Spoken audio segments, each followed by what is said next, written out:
Today we're going to focus on sensory processing within the auditory system, how children hear, interpret, and respond to sound in their environment. Before we dive in, let's quickly review the 8 senses.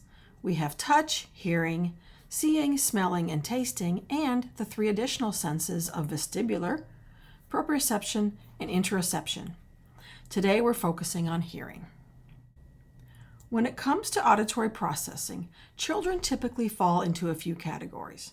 Some are over-responsive, meaning they try to avoid certain sounds. Some are under-responsive, meaning they don't fully register or respond to sounds. And some may have auditory discrimination difficulties, which affects how they interpret and make sense of what they hear. Children who are over-responsive to sound are often easily distressed by noise. These can be noises that are loud or unexpected, so things like fire alarms, shouting, or crying might trigger strong reactions. They may be sensitive to specific pitches or frequencies, and often might appear overly vigilant or on edge. They might not even be reacting to a specific sound, but rather to the anticipation of a loud noise or sound. They often dislike noisy environments such as PE or the cafeteria or busy hallways. And sometimes they might even make their own loud sounds because they're trying to override the sounds that they can't control. You might also think that they are ignoring you, when in reality they might be overwhelmed by the noises around them. Children who are under-responsive may not notice the sounds that others do. They might not respond to their name, sirens, or other important noises. They can appear to be ignoring people, but often it's because their brain isn't fully registering the sound. They also might be speaking loudly because they can't accurately hear their own voice, and sometimes they make noise themselves to help them stay focused. Some children actively seek out auditory input. Often the under-responsive ones seek it out because they need more just to be able to respond.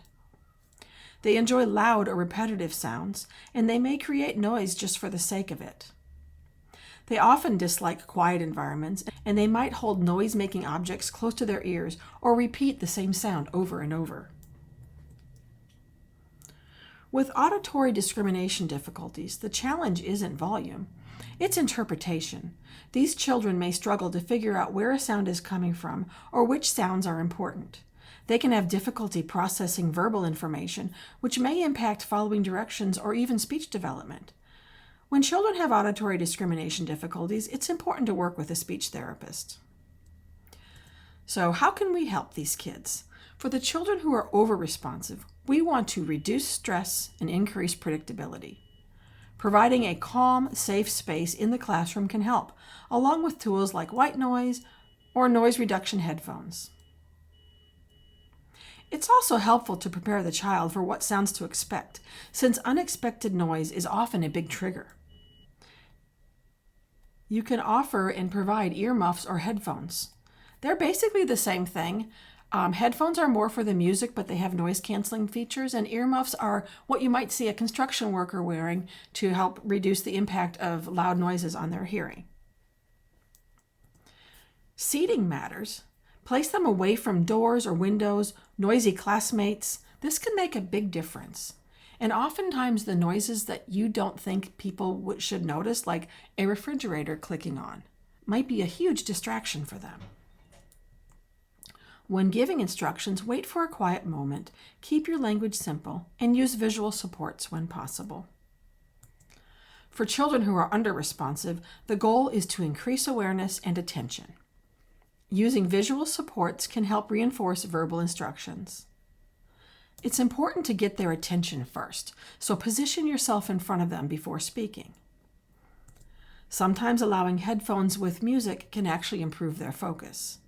And you can provide additional sensory input like fidgets or seat cushions or weighted items. These might help increase overall alertness and engagement. Understanding how a child processes sound can really change how we interpret their behavior. When we recognize whether a child is avoiding, missing, or seeking sound, we can better support them with strategies that help them feel more regulated and successful in their environment. Thanks for watching, and see you next time.